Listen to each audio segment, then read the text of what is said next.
दोस्तों, एक गांव में एक विद्वान ब्राह्मण रहता था। ब्राह्मण की धर्मपत्नी तो कुछ साल पहले एक बीमारी की चपेट में आकर परलोक सिधार गई, लेकिन ब्राह्मण की एक सुंदर और सुशील बेटी थी जिसका नाम चंद्रप्रभा था। ब्राह्मण अपनी बेटी से बहुत प्रेम करता था और वह उसके लिए एक योग्य वर की तलाश में था। ब्राह्मण प्रतिदिन प्रातः काल संध्या वंदन करके आसपास के गांवों में भिक्षा के लिए जाता था। इस दौरान चंद्रप्रभा घर का कामकाज निपटा के पानी लेने जाती, तत्पश्चात भोजन बनाती थी। भिक्षा से आने के बाद ब्राह्मण भोजन करके शास्त्रों का अध्ययन करता था। हमेशा की तरह एक दिन चंद्रप्रभा पानी लेने नदी किनारे गई हुई, तभी उसकी निगाहें दूसरे किनारे पर खड़े एक युवक से लड़ गई। पहली ही नजर में चंद्रप्रभा ने उसका मन मोह लिया। अब प्रतिदिन वह युवक वहाँ आकर चंद्रप्रभा को निहारने लगा। चंद्रप्रभा उसकी मनोदशा जान चुकी थी। अंततः वह भी उसे निहारने लगी। प्रेम दोनों ओर से था, किंतु मौन था। फासला केवल नदी के दो किनारों का था। अक्सर प्रेम में ऐसा होता है, जिसे हम चाहते हैं वो हमारे पास होता है, हमारे साथ होता है, लेकिन फिर भी हम उसके सामने अपना प्रेम व्यक्त नहीं कर पाते। शायद दोनों ही ओर से यह उधेड़बुन चल रही होती है कि कहीं मैं ऐसा कुछ न कह दूं कि वो नाराज हो जाए। यहाँ भी शायद कुछ ऐसा ही था। भय और संकोच, ये दो ही है जो इंसान को मौन रहने पर मजबूर कर सकते हैं। अब यहाँ भय था या संकोच, ये तो आप लोग ही कहानी को जानकर बताइएगा। चंद्रप्रभा रोज नदी के किनारे आती और उस युवक को घंटों तक निहारती रहती, लेकिन दोनों एक दूसरे से कोई बात नहीं करते थे। वह एक दूसरे को देखते थे और चले जाते थे। संयोग से एक दिन इसी तरह एक दूसरे को निहारने में चंद्रप्रभा नदी में पानी भर रही थी। तभी उसका पैर फिसला और वह नदी में डूबने लगी। उसके नदी में गिरते ही वह युवक भी छलांग लगा के कूद पड़ा और उसे पकड़कर किनारे तक लाया और बोला, ध्यान से पानी भरा कीजिए, अगर डूब गए होते तो क्या होता।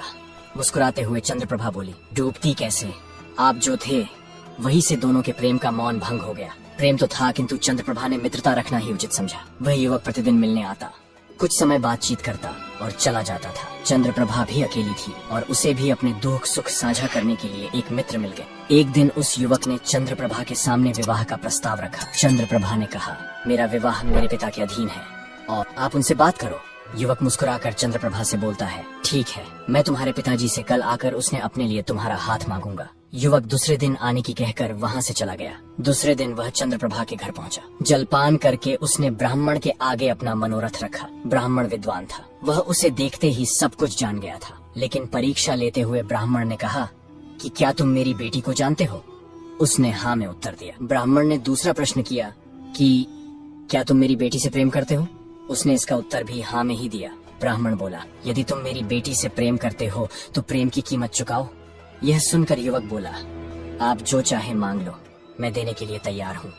ब्राह्मण बोला, प्रेम करते हो तो प्रेम की कीमत भी तुम्हें पता होना चाहिए। यह सुनकर वह युवक अवाक रह गया।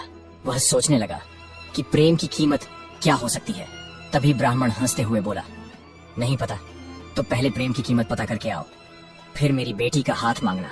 यह सुनकर वह युवक घर से निकल गया और जो कोई राह में मिलता उससे प्रेम की कीमत पूछता।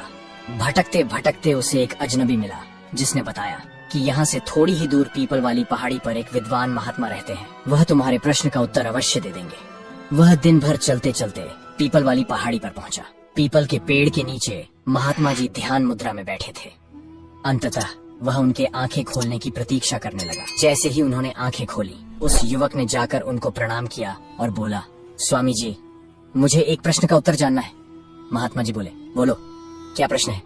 तब युवक बोला, मेरा प्रश्न है कि प्रेम की कीमत क्या है? महात्मा जी हंसे और बोले, पगले, ये प्रश्न तो तू खुद से पूछ। जो तेरी कीमत है वही तेरे प्रेम की कीमत है। उस युवक को बात समझ नहीं आई और उसने बोला, महात्मा जी, थोड़ा सरल शब्दों में समझाइए। तब महात्मा जी बोले, तू अपने शरीर से प्रेम करता है कि नहीं? युवक बोला, हाँ करता हूँ। तब महात्मा जी बोले, तो अपने शरीर की कीमत बता। तब युवक बोला, महात्मा जी, कैसी बात करते हो? इस शरीर के बिना मेरा अस्तित्व ही क्या है? मेरे लिए यह अमूल्य है, मैं इसे नहीं बेच सकता। तब हंसते हुए महात्मा जी बोले, यही तेरे प्रश्न का उत्तर है।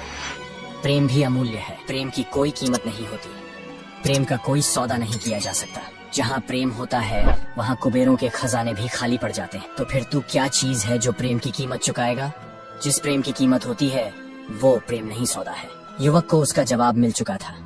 खुशी खुशी वह चंद्रप्रभा के घर गया और ब्राह्मण को प्रेम की कीमत बताई और प्रेम की कीमत चुकाने के अपने घमंड के लिए क्षमा मांगी और बोला, हे ब्राह्मण, प्रेम तो अमूल्य है, किंतु आपकी बेटी के प्रेम में मैं स्वयं को चुकाने के लिए तैयार हूँ। ब्राह्मण को युवक के सच्चे प्रेम पर विश्वास हो गया।